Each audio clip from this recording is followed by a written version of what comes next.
Hi sir. Hi sir, నా పేరు గోపి అండి. నేను ఇన్స్టిట్యూట్కి వచ్చినప్పుడు కొంచెం బాగా అన్కంఫర్ట్గా ఫీల్ అయ్యాను. ఎందుకంటే స్టార్టింగ్లో కొంచెం ఎవరికీ అర్థం కాదు, నేను కూడా అలానే ఫీల్ అయ్యా. బట్ ఇప్పుడు అలాగా ప్రాక్టీస్ చేయిస్తూ ప్రతి ఒక్కటి కూడా ఏ టైం అయినా టైంతో కూడా సంబంధం లేకుండా బుజ్జి సార్ అండ్ మూర్తి సార్ ఇద్దరు కూడా ఏది ఎలా చేయాలి, ప్రాపర్గా చేస్తే ఎంత టైంలో అయ్యిద్ది, ప్రాపర్గా చేయకుండా మనం నచ్చినట్టు చేస్తే ఎంత టైం పట్టిద్ది అనేది ఈ 2 డేస్లో బాగా నేను ఎక్స్పీరియన్స్ చేశాను.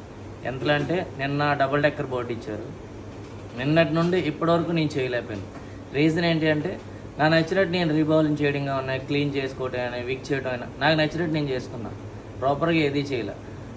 సిపియూ కూర్చుంటే ర్యామ్ కూర్చున్నది కాదు, ర్యామ్ కూర్చుంటే సిపియూ కూర్చున్నది కాదు, చాలా ఇబ్బంది పడేవాడు. ఈ టైం అయినా ఈ టైం వరకు వాళ్ళని నేను వెళ్ళిపోదాం అనుకున్నా. 10:30కి నేను చేయలేక నా వల్ల కాదు నేను వెళ్ళిపోదాం అంటే ఫోన్ చేసి పిలిపించి ఎందుకు రాదు నువ్వు రా, నీకు ఎందుకు రాదు మేము చూసిన బుజ్జి సారు మూర్తి సార్ ఇద్దరు రీబాలింగ్ చేయడం ఎలా అని మళ్ళీ ఒకసారి చూపించారు. దగ్గరుండి ఎలా చేస్తున్నాం అబ్జర్వ్ చేశారు. హీటు ఎంత హీట్లో పెట్టుకున్నానంటే అది కూడా చూశారు. నేను యాక్చువల్గా రాంగ్ హీట్లో చేశా, అవ్వలేదు.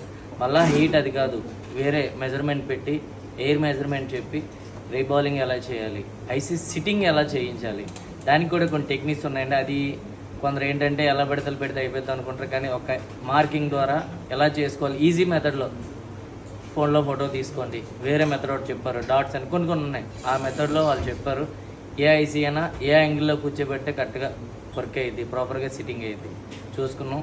ఏ ఐసీ ఎలా కూర్చోబెట్టాలన్నా ఇన్స్టిట్యూట్లో మ్యాక్సిమం అందరం తెలుసుకున్నాం. ప్రతి ఒక్కటి కూడా ఎలా రీబాల్ చేయాలి, ఎలా సిట్టింగ్ చేయాలి, డబుల్ డెక్కర్ ఎలా చేయాలి, సిబి ఎలా రీబాల్ చేయాలి. ఐఫోన్లో అయితే చాలా ఈజీగా నేర్పించారండి. ఐఫోన్ గురించి అయితే చెప్పాలని పని లేదు, అంత ఈజీగా ఏఐసి ఎలా తీయాలి, ఎలా రీబాల్ చేయాలి అంత ఈజీగా ఎక్కించాలి.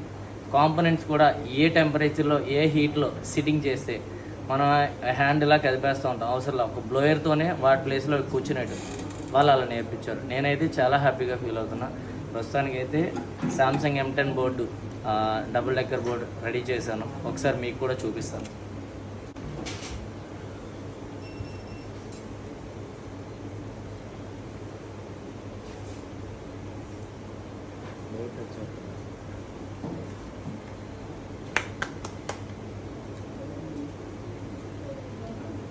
ఇది యాక్చువల్గా 3rd బోర్డు అండి. ఈ బోర్డ్స్ కూడా రన్నింగ్ బోర్డ్స్ ఫస్ట్ ఇచ్చారు, నా చేతిలో డెడ్ అయినాయి.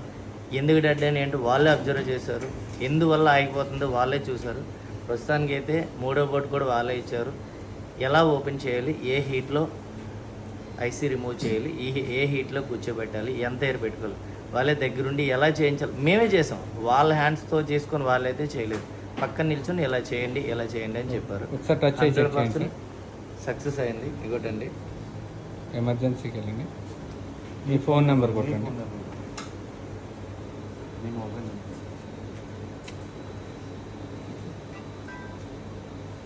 ఇది నా మొబైల్ నెంబర్ అండి. నేనేమైనా రాంగ్ చెప్పాను అనుకుంటే ఈ నెంబర్కి కాల్ చేసి అడగచ్చు. నా పేరు గోపి అండి. ఓకే సార్, మీకు 3 బోర్డులు ఇచ్చారు కదా, ఆ బోర్డులకైనా అమౌంట్ ఏం ఛార్జ్ చేస్తారు? లేదండి, మొత్తం మనం కట్టే ఆ 50,000లోనే మనకి ఐఫోన్ బోర్డ్స్ అవని, మనం వాడే ప్రతి ఒక్క ఎక్విప్మెంట్ అవని, టూల్స్ అవని, పీపీడీస్ అవని, ఎక్స్ట్రా ఏదైనా సరే మనం వచ్చి మళ్ళీ వెళ్ళేంత వరకు ఏ ఐటమ్ అయి కావాలన్నా వాళ్ళే ఇస్తారు.